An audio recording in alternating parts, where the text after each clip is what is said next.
एक गांव में नमक का व्यापारी रहता था। उसके पास एक गधा था। व्यापारी रोज अपने गोदाम से दुकान तक नमक ले जाने के लिए गधे का इस्तेमाल किया करता था।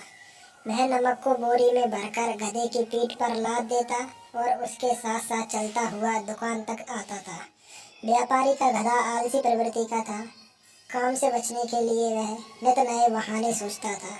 गोदाम से दुकान के रास्ते में एक नदी पड़ती थी, जिस पर एक छोटा पुल बना हुआ था। एक दिन नदी पर बने पुल पर चलते समय अचानक गधे का पैर फिसला और वह नदी में जा गिरा। नदी के पानी से नमक की बोरी भीग गई। तब जब तक व्यापारी ने गधे को नदी से बाहर निकाला, तब तक बोरी में भरा बहुत सारा नमक पानी में घुल चुका था। गधा जब चलने लगा तो उसे बोरी का भार बहुत कम महसूस हुआ और वह खुश हो गया। उसने सोचा कि अपने ऊपर लदा बोझ हल्का करने का यह बढ़िया तरीका है। अगले दिन वह जानबूझकर नदी में गिर पड़ा। नमक पानी में घुल जाने से बोरी का वजन फिर कम हो गया। उसके बाद से वह रोज ऐसा करने लगा। रोज रोज गधे की यह हरकत देखकर व्यापारी उसकी चालाकी समझ गया।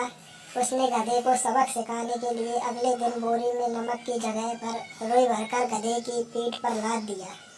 रुई हल्की थी। इसके बाद भी आलसी गधे ने सोचा कि क्यों न रोज की तरह नदी में गिरकर इस वजन को और हल्का किया जाए।